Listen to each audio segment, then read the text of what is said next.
అంటే అన్నీ ఆర్గానిక్ ఉంటాయి కదండి, ఏదన్నా సహజంగా ఉంటాయి, కొన్ని ఇబ్బందులు ఉంటాయి, జరుగుతూ ఉంటాయి. ఆ, అంటే నాకేంటంటే నేను సినిమాని ఇప్పుడు ఒక అంటే నేను అది ఇప్పుడు మనం చాలాసార్లు నేను ప్రతి సభలో కూడా చెప్తాను, ప్రతి చిన్న పనికి కూడా ఒక చిన్నపాటి యుద్ధమే చేయాల్సి వస్తుంది. అంటే ఏది కూడా ఒక బస్సు ఎక్కాలంటే ప్రతి సగటు మనిషి చిన్నపాటి యుద్ధం చేసే వెళ్ళాలి, ట్రైన్లో వెళ్ళాలంటే చిన్నపాటి యుద్ధం చేసి సీట్ సంపాదించాలి. అలాగా ఒక సినిమా చేయాలన్నా ఏం చేయాలన్నా ఒక సంఘర్షణ లేకుండా ఏముండదు. అందుకని సంఘర్షణ జీవనంలో భాగం అయిపోయింది తప్ప నేను పర్సనల్గా నేను ఇవన్నీ సహజం అనుకుంటాను. అంతకుమించి will move on, but how well we can stand out, ఎలా నిలబడగలం దాని మీద ఉంటుంది ఆలోచన.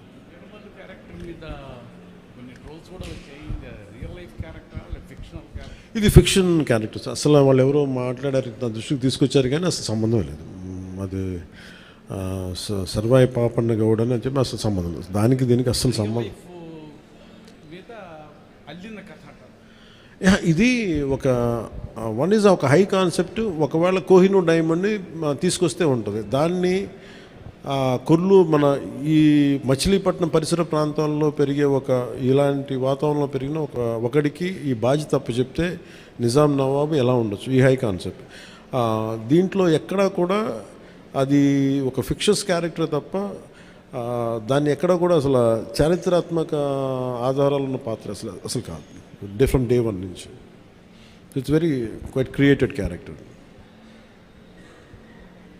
సార్, భీమ్లా నాయక్కు సంబంధించి అప్పుడు టికెట్ రేట్లు తగ్గించారు, అయినా సరే హిట్ అయింది.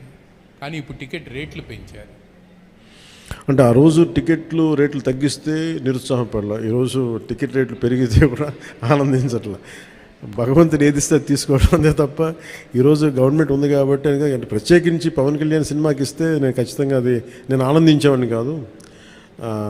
కానీ ఇది అందరికి ఇచ్చారు కాబట్టి దాంట్లో నాకు ఇవ్వకపోతే అది వివక్ష చేసినట్టు ఉంటుంది, అది కూడా తప్పవుద్ది కదా. అందుకని I think it's part and పార్ట్స్లో ఆ రోజు అలా జరిగింది, ఈ రోజు ఇలా జరిగింది, అంతకుమించి దీన్ని వేరేలా చూడటానికి ఏం లేదు. ప్రొడ్యూసర్ నష్టపోయాడనే దేనికి